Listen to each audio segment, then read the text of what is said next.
From the mountains to the river flow, stories only locals know.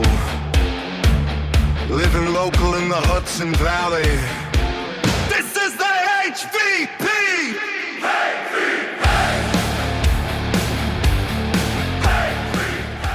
We did it. We're back. Wow. What a difference a day makes, huh, buddy? Yeah. I mean, listen, this is God's plan. That is. It's his day.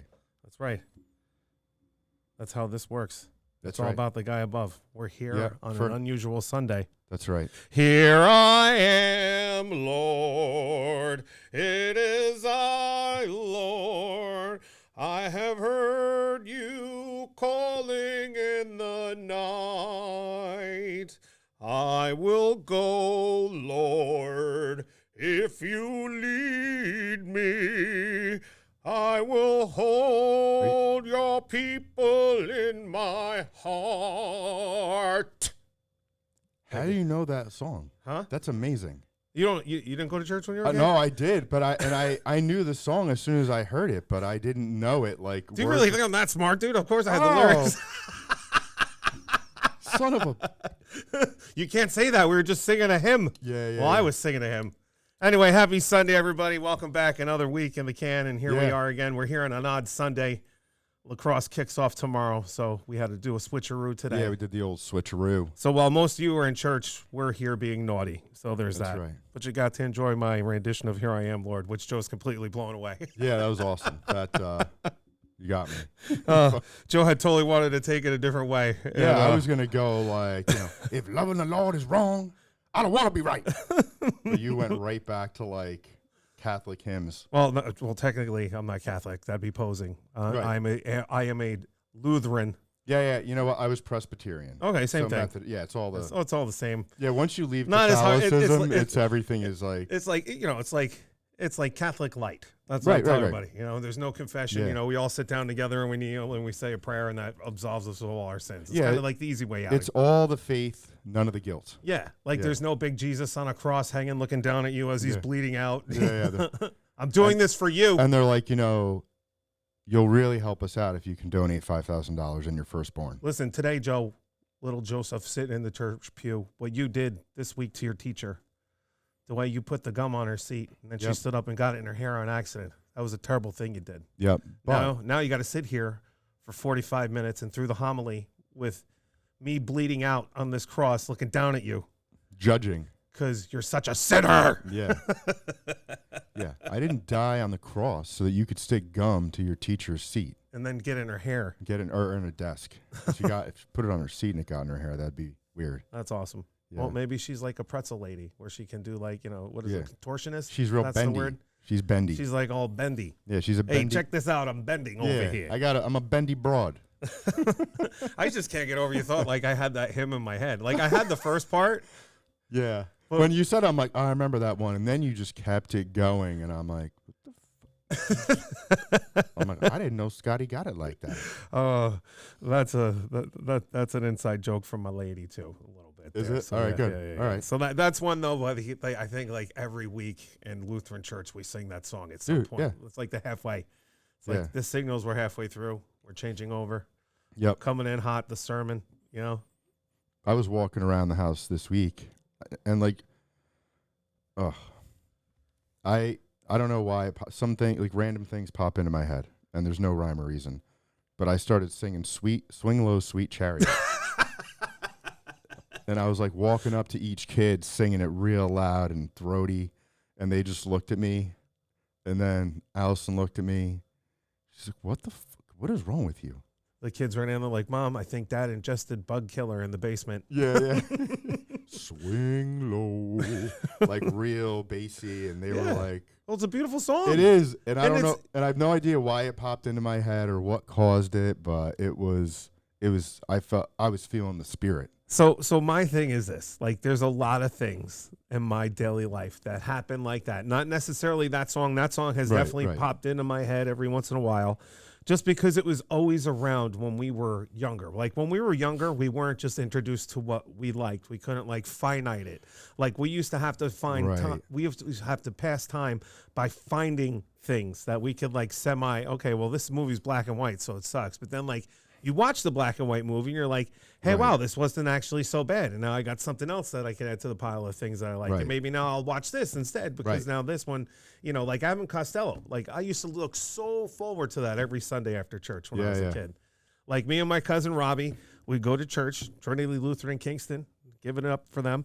They're still going. So we would go to church every Sunday morning, 9 to 10. We'd be up in church till about 9:20. Then they'd usher the Sunday school off downstairs to learn about Jesus and why he died for you, you sinner. And then after that, the best part of church, coffee hour. Hell yeah, coffee hour was lit. Yeah, dude. There was always like a 24-inch plate full of cookies, and I would set up shop. I'd be drinking high C and have like 3 cookies and a high C and like little plastic Dixie cup, the little small one, like the mouthwash cup. So you get it at the dentist because couldn't give you full cup. I give you like a sip at a time. But yeah, dude, we used to go buck at that place, and then we'd be like, all right, we have to go. I would hold out for the coffee. The crumb cake. Oh yeah, crumb cake. Yeah, you get me a nice put a nice Entenmann's crumb cake in front of me, cut up into cute little cubes at coffee hour. It's over. See, we're lucky up in Kingston. We had a really good, I think they're German, Dysing's Bakery, and so somebody always used to get the fresh coffee cake for them, the crumb cakes, the coffee cakes, and they were 100% because that's what those people do. They know how to make those like cakes. It's what they do. Yeah, you know. So it's like the Italians with the cannolis. And the lobster tail. So yeah. So you know that's pretty much how it goes. Those are actually pretty fond memories. Yeah, coffee hour was the best. Yeah, coffee hour is always great. Get all sweaty in your dress clothes as you're chasing all your friends. You and the kids run around. Run around through the Sunday school area with all your buddies playing tag. Then like at the nice time of year when this time of year you'd be able to go outside after church. Yep. You know, you have a couple cookies and a drink. You go outside. You play chase each other around the streets. So it was fun. It was a good time growing up. It's these kids. They won't ever have that. And it's sad. They won't. It's sad. Yeah. What? My mom actually. This is like within the last like 10 years. This was like after my coffee hour days. So she still goes to the same church. She thought she put her car in reverse and she put it into drive and she drove into Fellowship Hall. Whoops. Then she didn't penetrate the brick. Okay. But she tapped it. She did tap it. Yeah. Oh, wow. That's funny. So there's a good church story. Oh, that's nice. We never had that. Thank God. Yeah. We never had that. The worst is I remember like one morning we're up there and it was like early morning and this kid started throwing up into his hands. I was like, you know, because like Sunday school, they always sat you like the first couple of pews. And I can't remember what kid it was. I just remember like me, my cousin Robbie, and like all the bad kids, Derek Turpinning, we're all sitting in the back hanging out.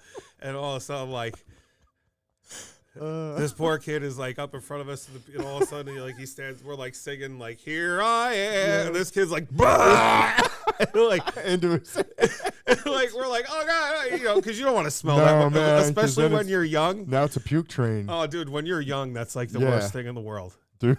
That is the worst thing in the world when you're young. It's absolutely horrid. It's absolutely horrid. So I remember, like, we quickly moved across the aisle to the other pews opposite us, and so did the other kids follow suit. But oh my God, man! Wow, the memories I have from church and every year having to be like a wise man or like a shepherd in the play. Yeah, bro, I was an acolyte. Me too. Yeah, I was an acolyte, and then I did the I had to hand out the grape drink. Oh for, communion. Oh, see, they wouldn't let me hand out the grape drink. I had to collect the cups. Oh, okay, so you either handed out the grape drink or you collected the cups. Yeah, I collected the cups. Yeah, no, and I'm pretty sure they were given. It was lean, I think. Well, we had real wine. Yeah, it was obviously cut with water, but no, this was cough medicine with codeine and grape drink. Nice. Yeah, so nice. the whole congregation was lit. Sweet, that's awesome, man. Everybody's having a good time. Yeah, that's how you go. Yeah, man. That's how you do it. Excuse me. In the name of the Lord. In the name, man. Drink it. This is his blood. It's his blood, man. Oh, this guy must have been lit all the time. Yeah, man. Yeah. Cubes of bread. We cut up our own cubes of bread. Oh, is that what you did? Yeah, so it was cubes of like white bread. Oh no, we were high sophisticated. We had Jesus. Oh really? Yeah, we had like the little wafers with Jesus on them, and you put it in your mouth and it dissolved. It was like I went to Dominic got confirmed the other night, so we went to confirmation, obviously, and I watched them. That's where you get confirmed. Yeah, well, yeah, I watched them take Holy Communion. Halfway through well, towards the end of the service, as the Catholics do every service because they're hardcore. I'm watching these people get these wafers, and the wafers look like massive.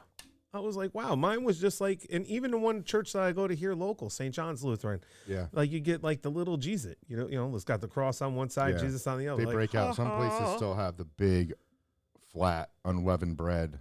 Yeah, I think that's what they must have at the Catholic Church, because they're hardcore. They can't cut corners. Yeah. So how was your week, buddy? My week was great. Cold this week. Weird. It's funny. Last, was it 420 was the first. It was cold 420. Yeah. Right? Week before that, we had 80s. And then second weekend in a row with like a torrential downpour washing out one of our days. But the sun's shining today. Yeah, man. Sun's shining in Middletown. Yeah. I said I had to ref a game. Yeah, you did. So it was my first time reffing a modified game. The youth stuff is, modified is still youth, essentially, but they're bigger kids. And I show up to Monhagen Middle School. Yeah. Try to get there early, so that way I can meet my ref partner. So I put my fancy striped shirt on, tuck my flags into my waistband, put on my 20-second timer. I'm equipped with not one, but 2 whistles. I got a finger whistle, sits right here for red, easy blowing. Mm-hmm. And then I have a neck lanyard whistle, just in case something happens. Nice. So you have 2. So I get there. So you're not like Roy Kent? No. Whistle! Whistle! I don't ever want to be. Yeah. So I've heard people do that, though. They're like, whistle. Or they don't throw the flag. They just say, flag down. I'm like, bro, you got them tucked right in your waistband. Wow. Just pull it out. So anyway, I get there, and I'm walking around, and one of the Highland kids walks by. I'm like, hey, how are you? And that's the thing. Like, start off friendly. Yeah. You know what I mean? Like, I love the idea of interacting with kids that are learning the game or, whatever, because I'm still learning it too. And then he said, did you ref our last game? I'm like, no, I have not. I did not ref your last game. I don't be like, no, it's my first time. Dude, my first down the job. I'm so excited. So I'm like, hey, how many refs did you have? How many refs did you have at your last game? And he's like, just one. I'm like, cool. So now I'm looking around. It's like 4:20, and the game's supposed to start at 4:30, and it's just me. So I walk down and introduce myself to the coaches. Sure shit, only one ref. But the funny part is like, you go back into like your previous life where you had to deal with a situation and you just had to deal with it head on. There was no retreat, right? Yeah. So like in law enforcement, you got sent to a crappy call, or you just had like a booger flicked onto your desk. Like you had to deal with it. I was looking around and I'm like, you better just own this. And it went great. Like it went really, really well. The game was pretty clean played, and I gave Middletown team a lot of compliments because they were down a lot. I think the final was like 18 or 19-0. They're a new program, but those kids were down like 10-0 at the half, and it could have got chippy because you could see they were frustrated. The defense was turning on themselves, and I was talking to them and the goalie, and I'm like, look, I was like, you guys got to stay together. Like you can't be divided now. Like you got to own this, and you just got to push through. Like you guys are going to be okay. And I told the coach at the end of the game, I'm like, the way your guys held their composure, despite the fact that this game was not winnable, and everybody smiled, and they all had nicknames. Like the other team in Middletown, they played Highland. They had nicknames for each player. Like the Middletown kid was like, we're going to call you, Stretch or whatever it was. And I was like, and I said to them after the game, you guys should be proud of yourselves. Yeah. Because it's about learning and having fun. And like I could see that by the end of this, you could hear them saying, man, we never got beat like that before. But they were smiling. Nice. So it was cool. So anyway, yeah, we did that, or I did that. And we had a game yesterday that we won against Blooming Grove. Nice. Yeah, so. That's good. And then I was hanging out watching TV last night, just living my best life. And what happened last night? The Yankees beat the Astros? That's right. Yep. Yankees beat the Astros. And And then some crazy, presumably leftist nut job went into the Hilton in D.C. where the press correspondence dinner was, the White House correspondence dinner was. Basically the roast of the president. Yeah. That they do every year. Yep. And decided to let some shots rip. It was insane. Yeah. It was insane. I was, I forget what I was doing, but I was like, oh, I was scrolling reels, and all of a sudden it popped up. I was like, what? Yeah. Like immediately, like That's a minute after it happened, it was on reels. Like there was a guy at the table. He had like a little card in his hand. He was in between Trump and Melania. It looked like he was doing like a magic trick or something. Yeah, like and then all of a sudden you because the could, one woman's laughing. Yeah. The head of the Correspondents Association. Yep. And then all of a sudden, like you see everybody like squat down and get at attention. You can hear people screaming in the back of the room. Get down. And then all of a sudden, like Secret Service comes out of the curtains. Yeah, man. That dude straddled the table. The other guy was in the corner. He had his light. He was scanning the crowd. And then like it was absolute insanity. So then, you know, my buddy, shout out to JP, former state trooper. He sent me the text that it happened because John's always on the pulse with all the new stuff. Okay. So he hooked it up. He sent it to me. And then I was like, holy crap. So then he had sent me a Twitter link. So like on Twitter, Twitter's on point with their algorithm. That's the one, or sorry, X is on point with their algorithm. Dude, you just scroll and it's all right there. It's like video after video. So now I had more than just the video of the guy doing the card trick or whatever the hell he was doing. Yeah. Now I had the back of the room where like you could barely see the dais up on the stage. Like it was that far out. Like this room that they were in was massive. Make no mistake. Yeah. I mean, it looked huge. Yeah. And I didn't look at any of that. I should have went to X. So it was, dude, I got a camera angle of the back of the room looking forward towards the stage. And you could hear the shots more clear and, you know, obviously more scary. Yeah. So then you go. So then I go to the next video. In the next video, somebody's sitting at the table with RFK and Cheryl and all those other people. And like, dude, Secret Service was everywhere. They were, all the important people were being hugged by 2 Secret Service agents. And then the amount of people who were waiters or servers running through the crowd, and you can now see their guns. And I was like, wow. I was like, this is some operation they have here. Yeah. I was definitely impressed with how they moved, especially in a room that was full of people. Yeah, dude, there was probably over 1,000 people in there. If I had to get probably 700 to 1,000, somewhere like that. It was massive. And there wasn't a lot of room. Like at one point you could see, again, from that angle where you're facing the dais at the front, I want to say it was like 6 dudes walking on chairs. Yeah. Like stepping chair to like lily pads, like chair to chair to chair in suits with guns. Bro, they were knocking over tables to get through there. Yeah. With, you know, just to make sure everybody was safe. It was insane. Well, so Dana White, he was hilarious because he's got a front row seat. I think he was sitting with Pete Hegseth. Probably. Yeah. So he was sitting right at the table on the main floor, but like right in front of the stage. Yeah. Yeah, of course. Dana's going to be close. Yeah. So he said, he's like, I look around and these guys are flipping over tables. He's like, they told us to get down. He's like, I didn't get down. He's like, there were guys pointing guns everywhere. He's like, it was pretty awesome. Well, you know, I'd hate to say it, but Dana was definitely in the right spot because, you know, Secret Service had the high point in front of him. So there was nothing coming up from behind. And I love that the press went to him because they know that he's going to. Yeah, he's like, he doesn't care, man. Like I love listening to him talk. Yeah, he talks about Sean Strickland not having, but Dana doesn't. He doesn't have a filter. And it was funny, whoever his date was or whoever he was with was like, we have to go. And he's like, yeah, you're going to hold on a second. Yeah, hold on. This is my time. Me and Pete are going to go in the back and do a couple shots before we get out of here. Yeah. The one thing I noticed, and I was, so the president of the White House Correspondents Association, she kind of looks Asian. She was wearing like a silver dress. She was sitting on the stage next to the president. Okay. Right. She gave the final speech. Like when not the final speech, but she addressed the crowd at the end when they determined that the president was not going to come back and that they were going to cancel the event and he wanted to reschedule it. Yeah. She must have done 2 or 3 lines of coke at some point because when she gave that, she was like, and she was doing like her jaw was rocking back and forth. Her eyes were like soulless holes.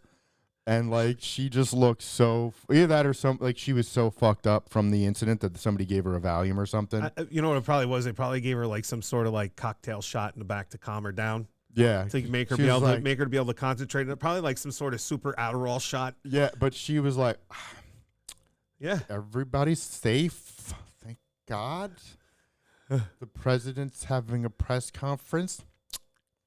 This is not a joke. But I was like, look at her jaw.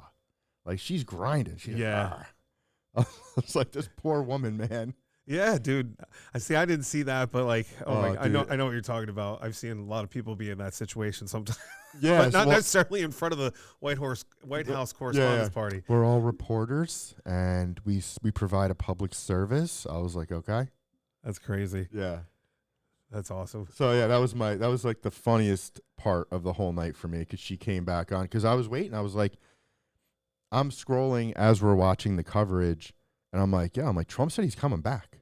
Yes, I saw that too. He tweeted. So I'm reading. If it's okay with the Secret Service, I would like to come back. Yeah, I want the greatest comeback ever. Yeah, I'll get very best, better than anybody ever did it. Now I've had 4 assassination attempts. Yeah, I'm still. Oh, they're 0 for 4. I have better odds than JFK or Abe Lincoln. The thing is, and like I called that him out on politics a couple weeks ago, probably about a month ago now. Like after they didn't pass that bill to expose the sexual predators inside Congress, and like I said, I'm still done. But the thing is, man, this madness has to stop. Yeah. So somebody posted some, it's one of those memes that just gets forwarded all over. Right? It just gets reposted and reposted. And it was like, I'm just for a side where one side doesn't try to kill the other side. And like we vote and then the results of the election are the results of the election. And we just move on. You can have your discourse. Yeah. And that's fine. But like, keep in mind, like your right to protest is your right to protest. Protest doesn't involve violence. Yeah. So there's a lot of collateral damage, on both sides when this stuff starts to take an extreme turn. And when you start to think that you can take matters into your own hands and try for what? In the name in the name of justice, your own warped, version of what justice is. Like at the end of the day, you're not getting anything out of this. Right. You're not getting any, like you're making the president stronger. Yeah. Every time this happens, now you become fodder for the right, and you've literally devalued more and more your ability to. They're not like you're not gaining any traction, and all you're doing is showing what everybody already thinks, and that's that you and there's a loud minority of people that are just sore losers, and they're fucking children. Well, the thing is, we definitely have a mental illness problem. Like this guy, yes. He's not in his right mind because like you just don't kill somebody. Like you don't. It's wrong. Like anytime because you don't agree with what somebody says, that doesn't give you the right to kill them. Like I don't think I think video games have kind of like numbed people to the understanding of what it means to kill somebody. Like, cause like you're like that person's soul then is like attached to you for the rest of your life. You're going to relive that moment every fucking day for the rest of your life. And you're going to be a tortured fucking soul. Yeah. And I agree with you, but that's supposed to be our jobs also as parents to instill into children that like, this is bad. Yeah. And I don't know when, this guy was a young school teacher, but he's probably he's like in his 30s or late 20s. Oh, he was a school teacher? Yeah, he's a school teacher from Torrance, California. Torrance. Yeah. Known for Thank you, Mrs. Torrance. Danny doesn't live here, Mrs. Torrance. God damn it. Everything's got to become a joke. It is. We suck. So So yeah, what are we doing? Like, stop with this extreme, like this. You had a room full of reporters, right? It's the White House Correspondents' Dinner. Yeah, and a room full of rich people. Yes. So, how many of those people really, truly were?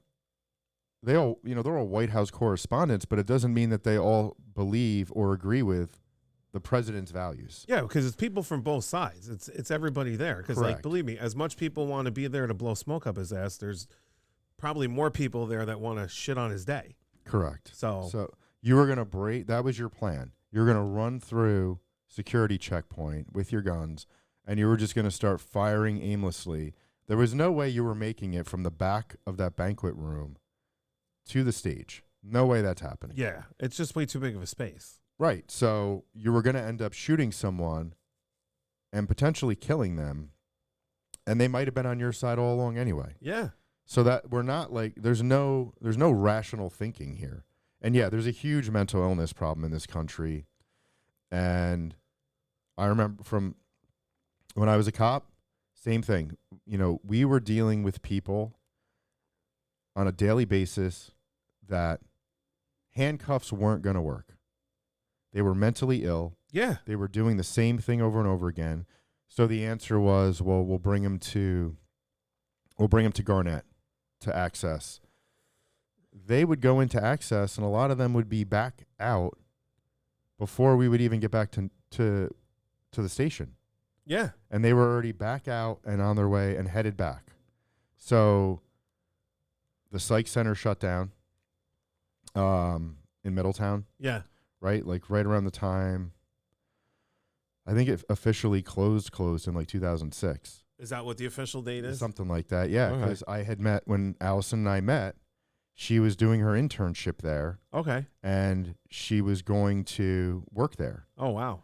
And then, so she was finishing her internship, getting her master's, and that was kind of the goal. And then they shut it down. Wow.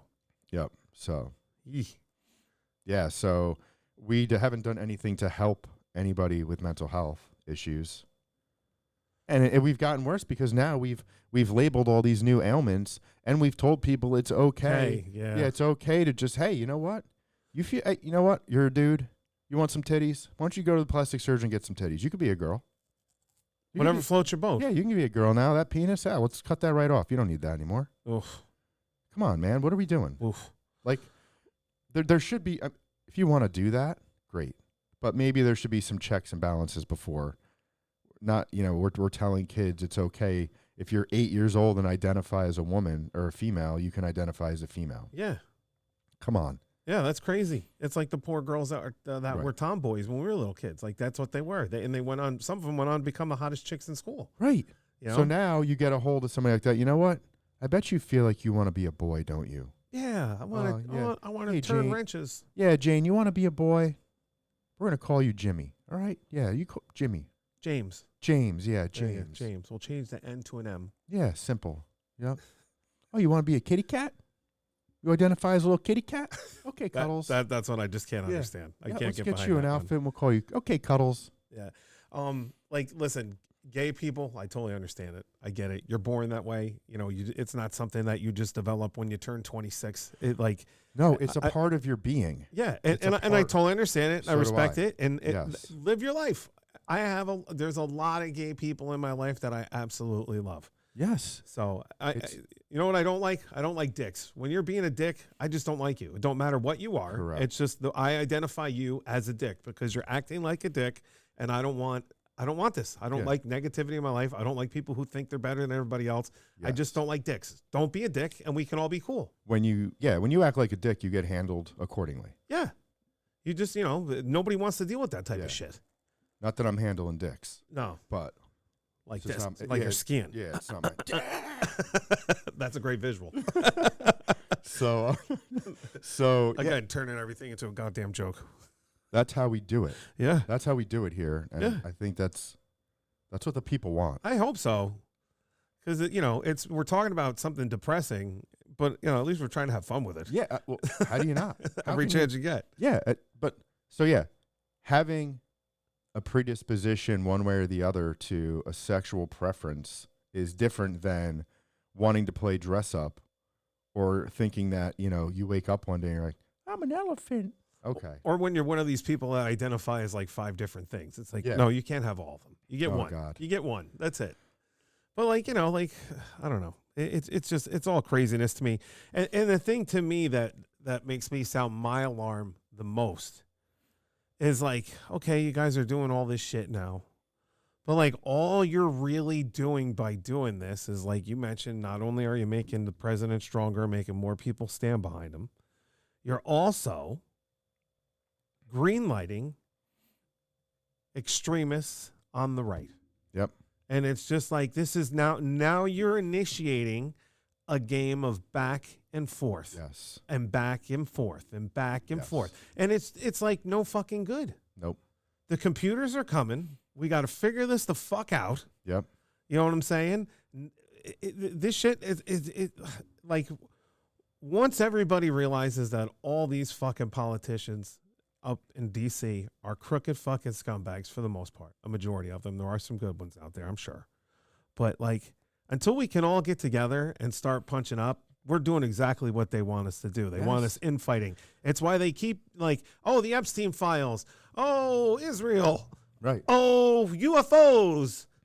And oh, this and oh, that. That's all it's ever going to be. Now it's, oh, look, somebody trying to take Trump out again. It's like, it's fucking madness. Yes. And this goes back to 2020, to the pandemic, right? If we're scared and divided and weak, then we're easily manipulated. Of course. So most of us have gotten past the whole thing with 2020, with COVID. We've moved on. But now there's still other tactics. And these things, I don't think they're all necessarily even happening from our own government. No. I just said that you have China and Russia that will put forth some of the biggest like, look at the bots on the internet. Yeah. Right? Like that's a real thing. Yeah, that's a real thing. And that's already been proven that Russia has used bots to spread propaganda to keep us divided. If you're arguing with somebody that you don't know, 9 times out of 10, it's a bot and it's not somebody. Yes, exactly. And we were just talking about this before we went on. The FBI and NSA have asked everyone to reset their personal Wi-Fi routers, or small businesses reset your business router, because they have information that Russia has been infiltrating your own personal private router to gain information. Yeah. I mean, where you feel safe at home, as you should, and you probably do. I do all my banking online. When I go home, I deposit checks via a mobile device. That's all going through my router. Yeah. So. But like, the other thing you do have to keep in mind, and I have to mention this, is like, you hear them say, like, countries like China and that they won't ever attack us because they're afraid. They don't want a land war because they're afraid of how many of us have weapons, how many guns there are per capita in the United States of America. Yeah. So it's going to be like Red Dawn. Yeah, exactly. But it's going to be real. It's going to be guys like you and me running around. Yep.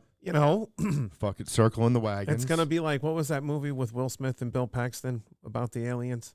Oh, Independence. It'll be like that, because that's what it would be. Because like, listen, I want to be Randy Quaid. They're gonna hit the coast, right? Yeah. Obviously, that would be the way you come in. You hit the coast. You got to. All right, and then probably north and south and try, bro. Have fun, because the coast ain't gonna be easy. Well, maybe the West Coast, but the East Coast won't be easy. Right. And then the big thing is, well, if they come in from like Maine and New Hampshire, it'll be. It's no good. Coming through Vermont. Yeah. if you're listening, come in through Vermont. Grab yourself some Ben & Jerry's ice cream on the way. And then just when you get to New York, there's going to be a fucking bloodletting. I think when I go up to Laconia this year, we're going to take a ride over to the Ben & Jerry's factory. And when I get there, I'm going to ask them for some Antifa chip ice cream. Oh, good. Yeah. But yeah, dude, like, so like, that's the thing. Like, we're strong. Yes. You know, like we could be stronger if people if we all just got together, man, and agreed to disagree. yeah, it's okay. Like, I don't your want, views might not be my views, and at the end of the day, it's okay. You're not going to change my mind, and I'm not going to change your mind. But at the end of the day, it's like, views aside, how do we get along? right. You know, can we make this happen? Like, that's all that matters. At the end of the day, are you a good person? Am I a good person? That's what matters. Right. Like, your views are just your views. Yeah, and what do we like? What are your core principles as a human? Yeah, that's what Right? matters. Like, what are your core principles? And I was speaking. Not like where you stand on the SAVE Act. Yeah, somebody was talking to me this week. We were having a conversation about ICE, about HSI, and about, you know, the stuff that's going on. And I said, you know, I don't want to change your mind. I just want you to know that, like, there's layers to how this whole thing works. And ICE is not, like, trolling the neighborhoods looking for a guy who is, you know, putting up sheetrock for 16 hours during, you know, in a day so he can provide for his family, unless that person has been arrested, has an open case, has a felony conviction, you know, then they're looking for that person. Yeah. But if you just came here to try to get a better life for you and your family, they're probably not looking for you. Yeah. And this person's counterpoint to me was, well, I saw statistics that show that a high percentage of these people that are in detention centers right now are there for petty crimes. And I wasn't going to argue. I just said, can you send me the data? Like, send me the data, because if that's really the case, then I may have to rethink my stance. Yeah, of course. You know, I said, but like, most people don't understand either that when you come to this country illegally, if you're the victim of a crime, if you are the victim of a crime and you can apply for a U visa, so you can apply for a visa to stay here as long as you cooperated with the investigation, cooperated with the police, and all that it entails, right? Not just the initial day of the arrest, but testifying in grand jury, testifying in any court proceedings, turning over any evidence. But as long as you were a true victim and you cooperated, you can stay here. So there's also that avenue also that, you know, nobody's really talking about. So there's different ways to stay here legally. Yeah. But yeah, I'm dragging this right now. But anyway, the point was that You're not dragging. if she said it to me, like the way she said it was like, you know, it seems to me, based on the numbers that I read, that we have a lot of people that are incarcerated right now on ICE detainers that have been arrested for low-level offenses. So I was like, just show me. So once I get that data, then I can look at it. Maybe I change my stance. Yeah. Why wouldn't you? Yeah, and You're that's what- human. and that's what I said. I was like, look, I'm trying to give you my perspective, not to change your mind, just so you know, like, as somebody who's worked with them a lot and know people that work for them, I can assure you they're not excited about being shipped off to Minneapolis or DC or wherever else these, or in Philly, wherever these like enforcement actions are happening. They don't want to be there to arrest a regular guy. They want to arrest bad people. That's why we took this job, to arrest bad people. Exactly. So, like I said, man, I just, you know, I wish we could just, you know, figure this out as a country, because it's just getting too crazy. You know, everybody that I know is pretty much cool with, hey, man, do your thing.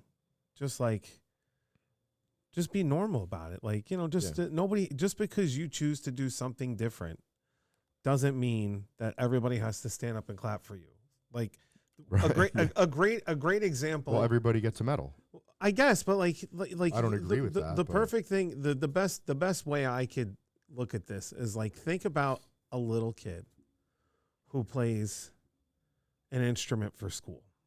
Okay, that kid puts in time from, like, sometimes like second grade all the way through high school.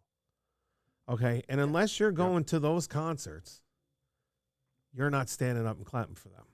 Right. And it's just like, what this kid has accomplished as a kid that age, the dedication to be able to pull that off, to stay with it, to know the notes, to know the instrument, to do whatever they had to do, to be able to play with an ensemble, to be able to follow the direction of a conductor.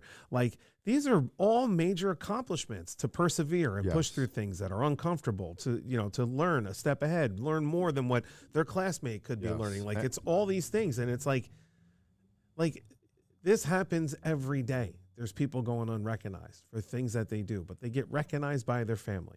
Correct. And if you're not getting the recognition from your family, then find a group of people that you can call your family that'll raise you up, because those people are out there for you. Yeah, Antifa.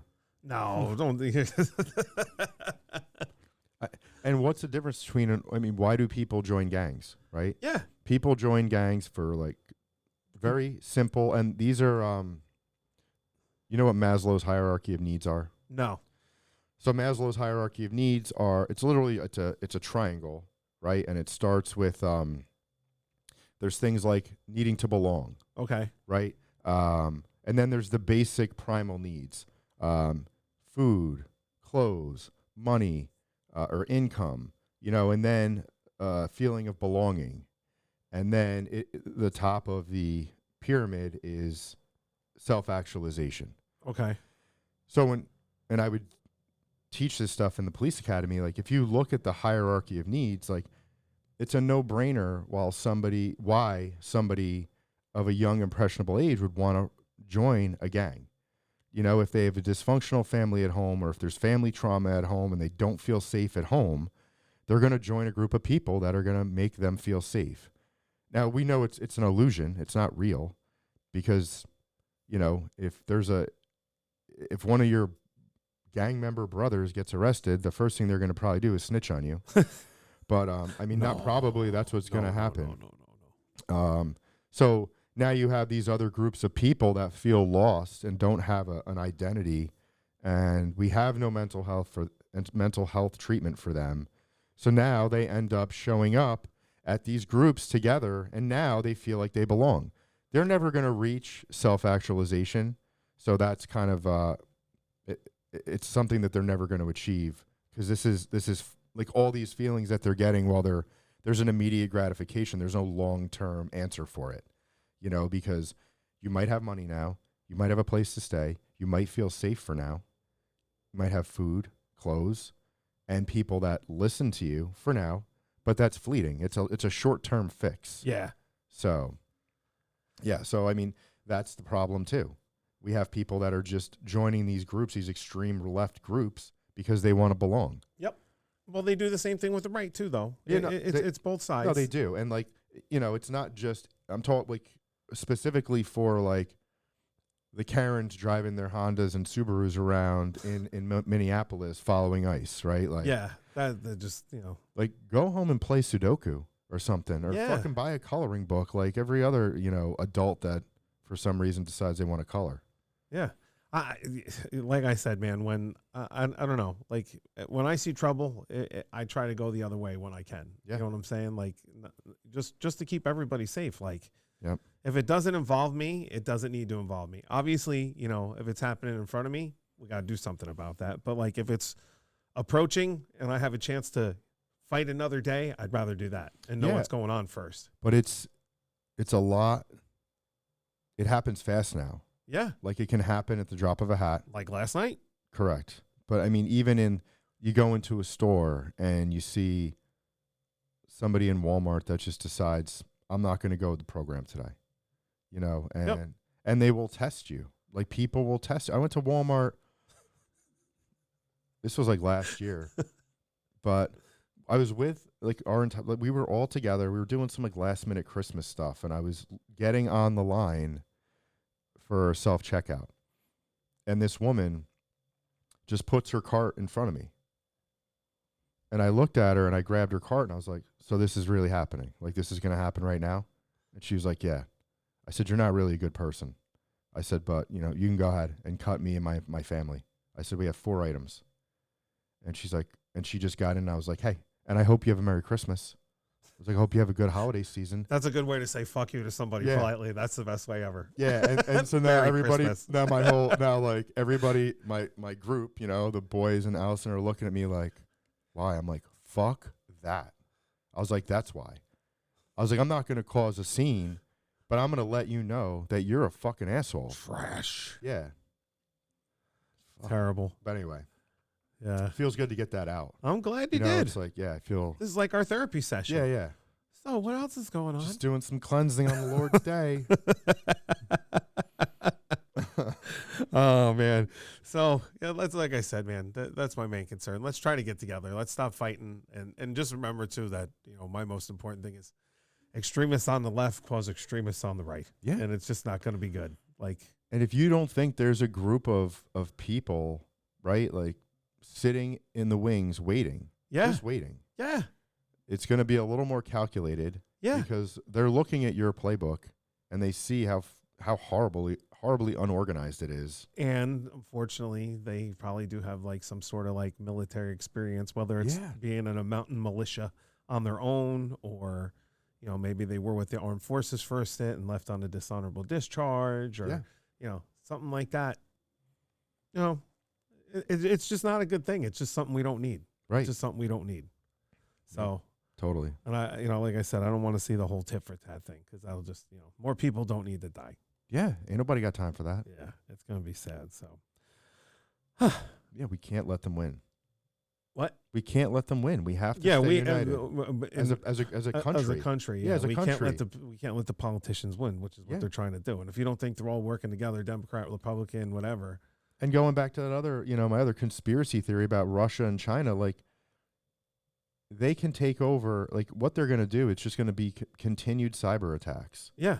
And we're so busy worrying about what this group of people is doing. It's never going to be a nuclear bomb. It's going to be an EMP. Yeah. Yeah. It's going to be an EMP, because once the EMP hits and all the hard drives are erased and everything's gone, we're useless. They're just waiting for the money to get digitalized. And once they digitalize our money, we're fucked. Yeah, it's a wrap. That's an electric magnetic pulse. Yep. EMP. Boom. Yep. Dirty bomb. They can put it anywhere. It doesn't affect us. It might mess you up if you're in close proximity for a couple hours, but that's about it. And then, So make sure you check all your porta potties, guys, before you get in there and sit down. You don't want to be in there and have an EMP go off. Yeah, that'd be pretty terrible. That'd be the worst place to be. Probably. Yeah. Because they'll definitely knock it over. Oh, yeah. Shitsville. Yeah. Shitsville. Yeah. I'm covered in mouthwash. What's that blue stuff? Oh, God. Last Monday, after we finished taping, I went over. I don't know. I went over to Rock Fantasies. Oh, yeah. How was the rest of 420? It was good. I left here. I packed up. I went over. I went to EQ, and I had the new Rock Fantasy beer, which is absolutely delicious. And then I was sitting there enjoying the beer and watching everybody play bubble hockey from across the room. And it was pretty intense. There was a kid there. He must have been about 8 feet tall. I'm not lying. He was like standing there playing, and obviously, he had to bend over to reach the sticks. Yeah, I was going to say that probably. And I swear to God, like when he was bent over, he was looking down at the whole dome. So he looked at it from he had a sky view. Yeah, he had like the hockey view, what you want. You can see the play open it up as it happens. So it was pretty cool to watch how good some of these guys are. It was pretty amazing. But as I'm sitting there, I happened to look up on the TV screens, and across flashes 50% wings on Mondays. Really? So I had some wings, because they do a great job with the smoked wings over there. I love a good wing. Yeah, they're nice. They're nice organic wings. They're they're on the smaller side, but they're delicious. Really good smoke flavor. Well, they're on the smaller side because they haven't injected them with steroids. Exactly. I was just telling somebody that the other day, and I'm like, why do you think these birds are so big? Yeah. They're like, come on. Yeah, they were like, what? They're kicking feet in each other's face. They're like, get out of my way, cocksucker. Yeah. Then you got these little natural chickens. Yeah. Just like eating the corn. Yeah, the nice corn fed. But, like I said, they do a killer job over there with the wings. They smoke them, then fry them to finish them, and they're just absolutely delicious. And while I was sitting there, I decided to have a second beer. And then I went home, and I watched the Yankee game for about 20 minutes, and then I fell asleep on the couch. I don't see anything wrong with any of that. So that's why the show wasn't up last Monday. I went a little too deep. Well, I knew. I was like, it's 420. And we had talked, and we talked on the podcast, obviously, but I was like, I'm not even worried about it. It'll be posted when it's posted. Yep. Like, whatever, we'll be here. It's there. Yeah. But then I had some technical nightmares because the computer. Remember how I told you the computer hiccuped? Yeah. Bro, it corrupted so many files. Like I had to before I could post last week's episode, I had to re-download the music and put it and chop it and edit it and all that stuff, the intro, the outro. So yeah, so now everything's saved on the hard drive. Now we got it on the hard drive. Yeah, now we got it on the hard drive. So when the computer has a hiccup, the hard drive will be fine. So good. We don't want the Russians taking our theme song. No, we don't want them they can get them from, the space cloud. Interwebs. But that's it.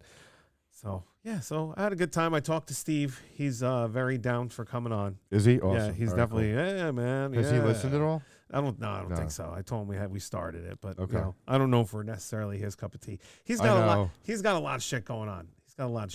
So, they have their he's got a YouTube channel, and I think he's on somebody else's show. Dude. So I don't know whose cup of tea we are really. No, but I mean people like us. Right. And there's a lot of us.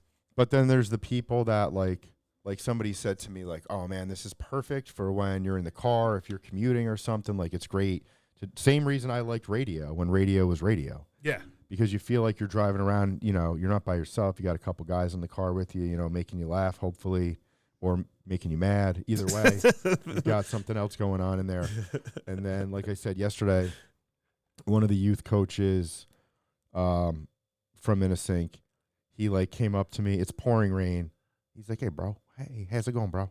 I'm like, "Good. What's up?" He's like, "Don't." What did he say? What was the name? What was the song? Don't smoke weed in your car if your tags are bad. He's like, "Hey, if your tags are bad, don't smoke weed in the car." And I was like, "You listen?" He's like, "Yeah." He's like, "I fucking love it." And I'm like, "So thanks to Coach Bill. Thank you." Thank you, Coach Bill. We appreciate it. Yeah, man. Yeah, everybody. And I don't like I don't like going around and being like, "Hey guys, listen to the podcast. Listen to the podcast." I won't do that. No. And even the guys that I coach with, they know when I leave here, or if I'm 15 minutes late on Mondays to a practice, I say it's because we're filming or recording. Yep. That's why I'm late. I'm like, it's got to happen. Yep. I saw Nate Dogg. Oh, did you? Yeah, I saw Nate. He's like, "Hey, Joe sent me the podcast to listen to." He's like, "It's good." He's like, "But I'm a bad podcast person." So I was like, "Don't worry about it, dude." But thank you for that's good. Thank you for checking it out. I appreciate it. Yeah. That's good. So we're doing our thing, and it's funny because I got a bunch of nerds like me that I love that love numbers and and love technology and stuff like that, and they're really into the fact that we're doing this, and so. My buddy Mike was in yesterday, and he was like, "So how are the numbers?" He's like, "I'm on episode 4." I was like, "Okay." He's like, "How are the numbers?" I was like, "They're good." He's like, "What are they?" I was like, I said, "I'll know again in 2 more episodes." He goes, "What?" I said, "Yeah." I said, "Last time we looked was the 7th." I was like, "So I'll look again on the 10th week, after the 10th episode. After we post it, I'll check everything then and see where we're at, just to see." I was like, because he's like, "Really?" He's like, "How would it go?" I was like, "Well, we looked at week 4. I was like, in week 4 was the numbers had doubled. We had our first idea. I was like, it was 100 on one server and 150 on the other server. I said, which I think that's great. Yeah. Because again, just a hobby. The fact that many people are tuning in, thank you very much. Yeah, man, we definitely appreciate that shit. Yeah. And then secondly, I went back and what was it week? It was after episode 7 or 6. 6. Yeah, it was episode 6 because last week was 7. Yeah, so last week was 8. This is 9. So it was 7. It was 7. So after episode 7, we looked, and the one number was at 300 and change, and the other number was at 2 and change. So, we doubled, a little more than doubled, which is pretty cool. Yeah, that's definitely the goal. So and I'm thinking, if we check it every 3 weeks, that's good enough for me. Yep. Because I don't want this to become an anxiety thing and something to worry about. I just want to have fun doing this. It's like having a 401k or a deferred comp. You can't look at the balance every day. No, you can't. You got to go through quarterly. They send you the quarterly statement. That's when you look at it. Yeah, that's it. You can't log on because, like you said, it stops becoming fun. Yeah. If you have an overemphasis on your numbers and your viewership or your listeners. I'm approaching this like I approached this wonderful spot we're at now, my beautiful little barbershop. A guy named Mo came in. He followed me from the last shop, and he said to me, "Listen," he said, "you're going to be okay." He goes, "Put your head down and work." He's like, "Do what you do." Yeah, don't listen to the noise. And he goes, just in a year, pick your head up and take a look. He's like, and if you hit that 1 year mark, you're good. He's like, put your head down and wait 2 more years. He's like, and then after that 3rd year, you have whatever you want. So, and he was right. Yeah, that's sound advice. You know, he was right. Yeah. Just put your head down, work. Don't worry about it. If you're living, you're living. That's all that matters. You're doing it. You're working for yourself. Yep. And you know, I got to tell you, like, it's tough. It has its ups. It has its downs. Like, tax time sucks. Yeah. But you know, I mean, you got to expect it. You got to budget. You got to do the right thing, and that's it. You know. Yeah, it's going to be bittersweet, right? Yeah. Like but you gotta, in order to really appreciate all the successes, you can't get that without failure. No. You know, like you don't get to sit back, you know, sit on your deck and enjoy a cold beer one night and be like, yep, I did it. Yeah. That doesn't mean as much if it was just an easy path or somebody handed you something. No. Versus, you know, you worked for it and it was your brainchild. You brought it to life. You had this vision. You made it happen. Yeah. And that's what we're doing here. Well, the most important thing is, like I said in the beginning when we talked, and, you know, I'll say even here for the barbershop, is the only people I have to answer to at the end of the day is me. Yeah, right. That's it. And in this situation, me and you, because we're a team. Right. But, you know, other than that, man, like I said, I told you when you asked me, I said, I like this better than radio because I got no strings to hold me down like Pinocchio, baby. I'm free. We can say whatever the fuck we want. Whenever we want. At our own consequence. Like, yes. There's no sponsors pull in, and there's no this, there's no that. It don't matter. Nothing matters. Yeah. This isn't monetized. Who knows if it ever will be, and if it's not, that's okay. Right, yeah. This is our outlet. It's our therapy. Yeah. Yeah, it's great. It's cheaper than paying a guy with a pad to sit there and tell us what's wrong with us. That's for sure. I saw a story the other day. Your girl Blaze, she revisited the trash troubles on 17. I have some info for that too. You do? Yeah. Well, New York State Police say they just launched a major truck crackdown in Orange County. That's what it was. My buddy, my buddy is a commercial vehicle enforcement guy. Nice. For the state police. Okay. So we talked the other day because I coached with him. Okay. And he was like, now they have us out on 17 doing all this like commercial vehicle enforcement and, you know, because of the garbage woes on 17. Yeah. So, yeah. He's thrilled. Thrilled. Yeah, I'm sure he is. Yeah. And he's got who to thank for it. But I got to say, though, it is pretty sad that it's that gross out there. It is, but there's a group of people that travel on 17 that probably are responsible for 90% of it. Hey, are you referring to the chosen ones, Joe? I don't like to use labels. I'm saying the chosen. They're not like me and you. The better. Special. The They're better. best. They're the best. They're the better. They're the better. You pick that up for me, peasant. One of them is going to have the Messiah, just so you know. That's why they keep cranking them out like that. Yeah, one of them. Yeah, one of them is going to have the Messiah. Yep. Not not an intact gene pool, but definitely they might be the Messiah. His eyes might be a little close together, but, you know.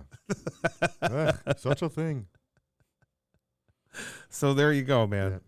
There you go. That's the big Blaze Gomez story this week. Thank you, Blaze, for giving us material. We really, really appreciate it. I don't know. This wouldn't exist without you, Blaze. So yeah, exactly. I'm thankful. Today I'm thankful for you. You got to hear me sing Here I Am, Lord. And then today we're talking about your garbage woes. Yeah. I got something here. I'm just trying to find it. Going back to the we were talking about the cuckoo birds, out there in the world. The crazy people. Yeah.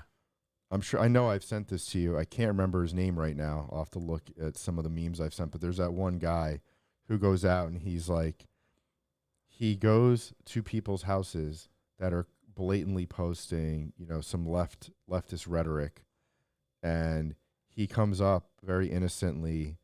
And the last video I saw, he was at a rally to abolish the police, and he was like, he tries to catch them in inconsistencies and lies, but he always comes up as like, he's like, I'm a trans pigmented person, Oh yeah, he's the best. Yeah. Excuse me. Excuse me. Is this the place for? He was posing as a black woman, right? Because he wanted to. He's like, I identify as a black woman. My name is Shaniqua. She's like, but you're a white, and he's pretending he's blind, right? So he's got a walking stick and he's got glasses on. And he's like, is someone there? Is that you? Are you there? And she's like, you're a white man. He's like, stop labeling me. I was born. I was assigned as a white male, but I identify as a black woman, and my name is Shaniqua. And I also identify as blind. So can I come into the meeting or not? Oh my God, it's like amazing, dude. He's awesome. I love it. I wish I could remember his name. I can't remember what it is. His name is. He's all tatted up though. Yeah, he is. I gotta look. He's him a up. sick dude. He's a sick dude. Did you see? I think you sent it to me. Speaking of reels, the Joe Rogan in the White House, which I thought was AI at first. Oh, dude. For the yes, Ibogaine. the Ibogaine. Yeah, we didn't even talk about that last week. Yeah, because we got so 420 busy. was heavy. Yeah, 420 was a heavy one. But yeah, Joe Rogan in the White House. He was texting with Trump, told him how Ibogaine could help people get off addiction and help people with PTSD. So like Trump signed a big order to an executive order to start it. To start the examination to see if it does help to do the studies and everything like that. He's also doing psilocybin and like a synthetic version of MDMA to help people with PTSD as well. So that to me is like all great news. Yeah, and I did you watch? So there were stories about it obviously, but then there were a couple of video clips where Joe Rogan's like, yeah, I texted the president and told him, like, hey, we should be looking at this. Sounds great. Sounds great. I'll sign it in. And then the next thing you know, Joe's in the office. I'm like, who did this? It's like, wait a second. This is real? Yeah, like, it's so the guy's name is Josh Sider. Oh, Josh Sider official.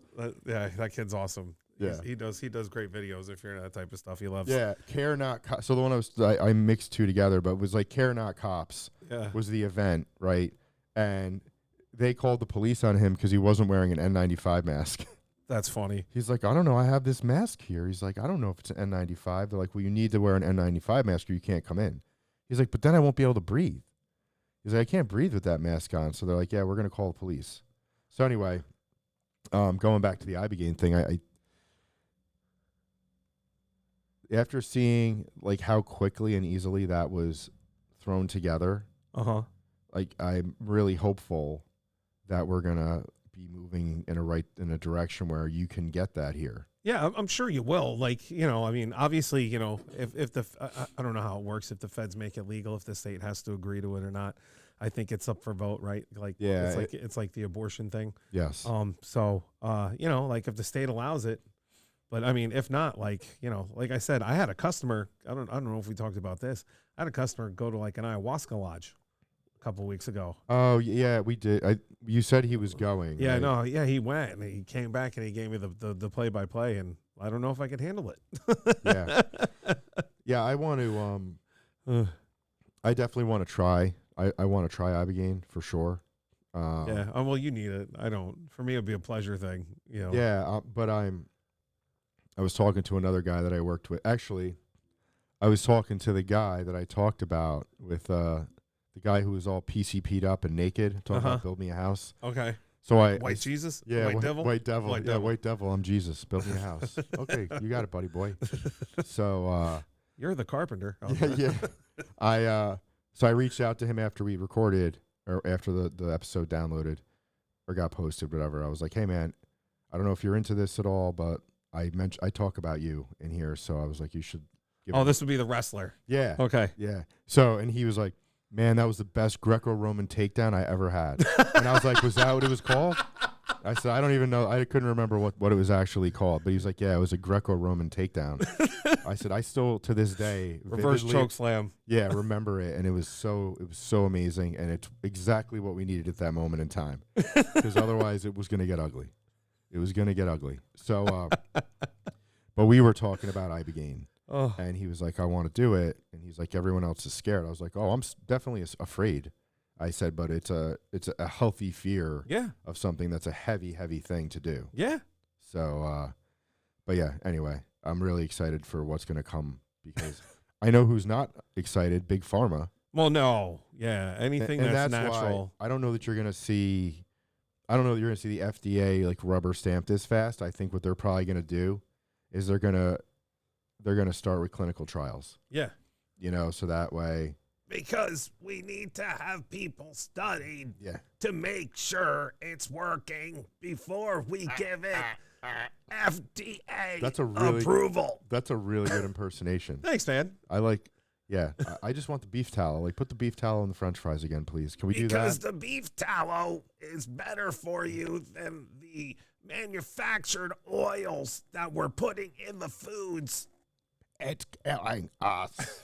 It's killing us. Oh, poor RFK last man. night. I saw somebody at his table had the phone going. I feel so bad for his wife, Cheryl Hines, because, like, you know, all the Secret Service was over there hugging them. You know, so that they didn't get harmed. But what a terrible! Why would you want to be a politician or even involved in it? I have no idea. RFK was like, "I'll flip my own table, thank you. I'll flip every table."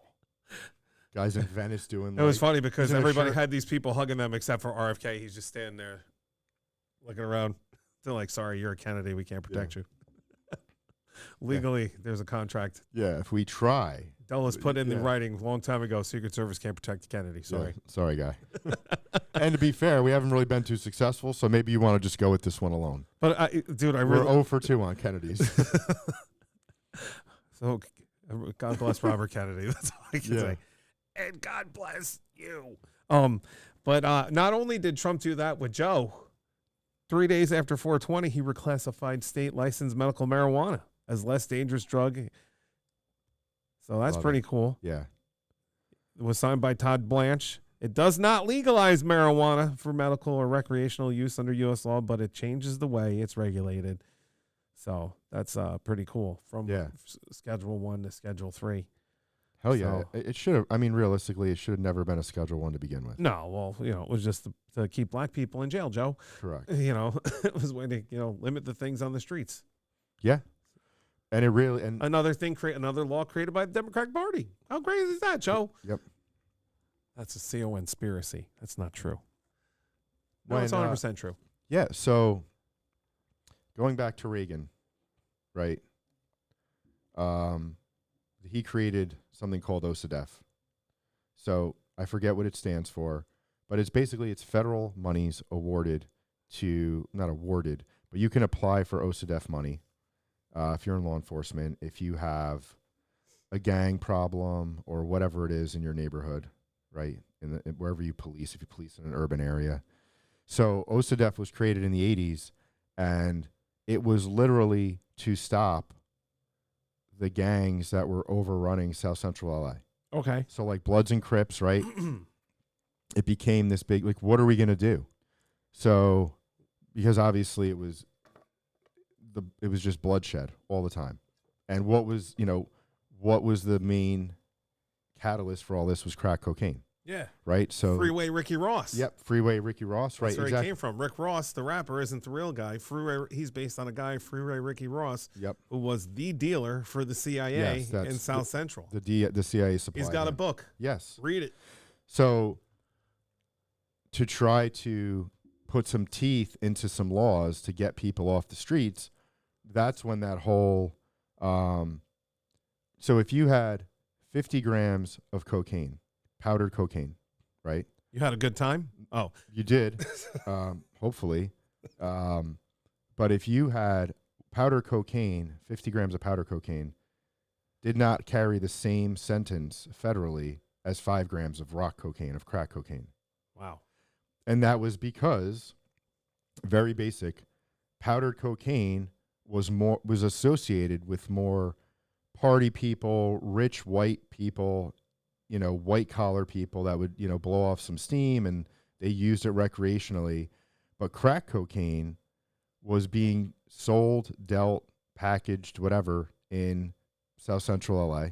So if you got caught with 5 grams of crack, you were getting 5 years in federal prison. Nice. And that was all done through. But meanwhile, if you had 50 grams of powder cocaine, or you would need up to 50 or 100 grams of powder cocaine to get that same sentence. Yeah, that was Joe Biden's. No, that was wasn't Reagan. It was Reagan. Reagan started Right. OCDEF And then during the Biden administration, no. What I'm saying is Joe Biden wrote that law when he was a congressman. Oh, yes. That's what I'm saying. Okay. It wasn't from when he was in office. No. No. This was back in the 80s when he was Joe Biden, yes, the congressman from Delaware. That's right. That's how he made his bones. Yep. As being a head turner. Yep. So the Democrats came up with this OCDF program, and it's still here today. Yep. So if you're putting together a drug kit, now the weights have changed. Like we finally have come around on that where they raise the totals. So it's not 5 grams anymore, but for a long time it was. And that's what they use to enforce and get some of these gangs cleaned up. It obviously doesn't, we're never going to win a war on drugs. So it's continuing still to this day. But I just thought it was interesting that to try to solve a problem, they put forth some legislation that was very one-sided, very biased towards a specific group of people to try to cure a problem that didn't cure. Yeah. So, anyway, I digress. You digress? Well, I think I learned something today. Yeah. Yeah. And that's, we got to stop this extremist bullshit. Yeah. You didn't just learn that today. Well, I mean, that's the main takeaway from this podcast. It's coming to a head now. We did, I'll acknowledge it now. We got kind of preachy about the whole situation. Yes. But I think we kept it pretty neutral. Yeah, absolutely. So there is that bone to take away. Yeah, I'm not going to assign feather in my cap and call it macaroni. Yeah. I'm not, we can't assign blame to one side over the other, but one side is really trying to take center stage here. Yes. So, and that's not, I don't want that to be the case, but nobody should be center stage. Yeah. It should be a group effort. Yep. We both got to have fitty-fitty. Fitty-fitty. I'm all about that. All right, man. I got one last thing for you. Let's go.